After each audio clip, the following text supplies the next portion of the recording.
Hey folks, so it's me, Marcel. I did it. I'm in North Carolina. I figured I'd make a video to celebrate, so I guess we're gonna do Bluegrass Triplet Lakes Part 2. So here we go, let's do it.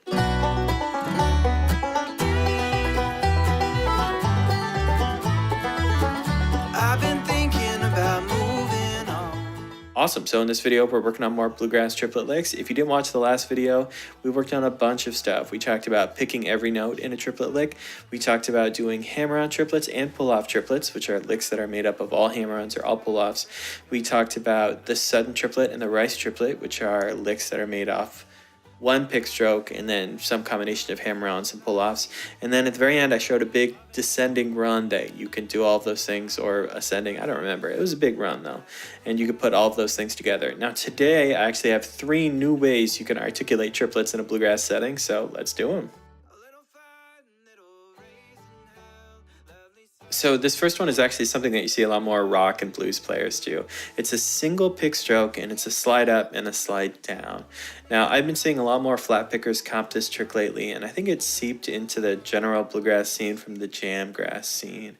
If you're in the key of G, you can do this on your D string or your G string really easily. We're going to use frets 2 and 3, and the particular note choice we're doing is really typical for this. Either we're starting on the 2nd, going up to the flat 3rd and back down, or we're starting on the 6th and going up to the flat 7th and back. So here's the technique isolated.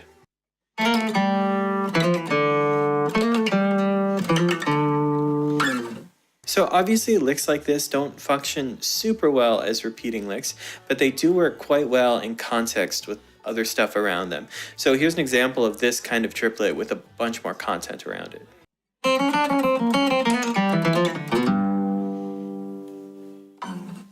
And if you did want to turn this into a repeating lick, I probably just wouldn't use a slide. I'd probably use a hammer-on instead.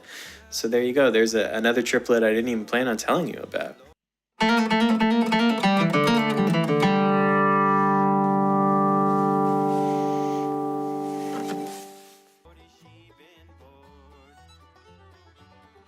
This next one is something I learned when I was copying that Tony Rice style of hop playing.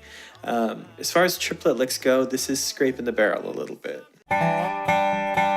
So it's 3 notes from a G chord, and they're played with a single downstroke. So really what it is it's like a raked pickup, but it normally comes in on the and of 4. So when it's notated, they tend to make it, a 16th note triplet.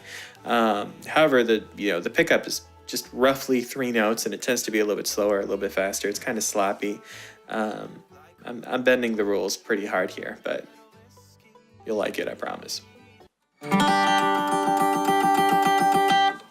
So this is definitely not something that can be repeated. There's no way you could repeat this.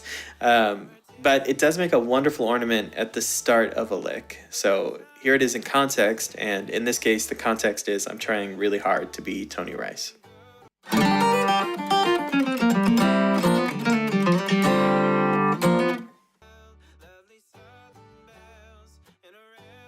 So for this next section, I stole this lick from a guy named Roy Currie. He's a great flat picker. It is the coolest move. It appears in the Tab Mania intro, and it's appeared in a couple other of my videos too. I drop it when I want something cool and impressive. I wish I could do it better, but I don't practice it enough for sure. It is in my arrangement of Bill Cheatham on my website. If you're interested in that, I do sell tabs there. That arrangement is actually heavily influenced by the way Roy Currie plays that tune as well. I remember when I was writing that tab out, I was watching a video of him playing it, and I was looking for cool ideas. So the idea is you have these 2 notes that are covered by a pinky slide, and the next note is an upstroke on the next string down. It's a cool way to play 3 notes, and it ascends chromatically up the neck until you arrive at some kind of acceptable chord tone. Here's how Roy Currie uses it, and it's also exactly how I use it, because I'm a total thief.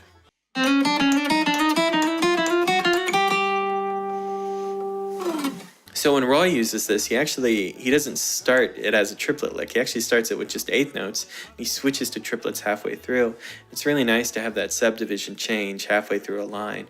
So here's exactly how Roy uses it in Bill Cheatham.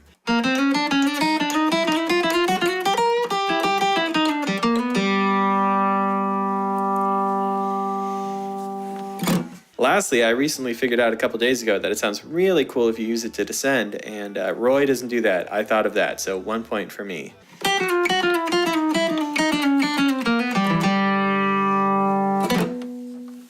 right, cool. So let's do a quick recap. In the original video, we had pull-off triplets, hammer-on triplets, we had sudden triplets, we had rice triplets, we had pick every note triplets, and then we had the big descending line.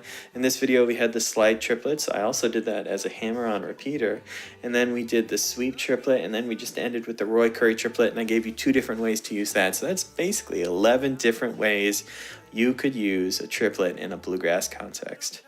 Maybe I'll think of more. If I can think of more, we'll do a part 3. But if you like this video, please subscribe to this channel. I do videos all the time. You can also leave a comment below if I did something wrong or if I did something right. You can also find me on Instagram. You can find me on Twitter. You can find me on Facebook. You can check out my website, lessonswithmarcel.com. Like I said before, I do sell tabs there. There's a ton of free lessons on there. You can also sign up for Skype lessons there if you're interested. So yeah, I guess I'll see you next time.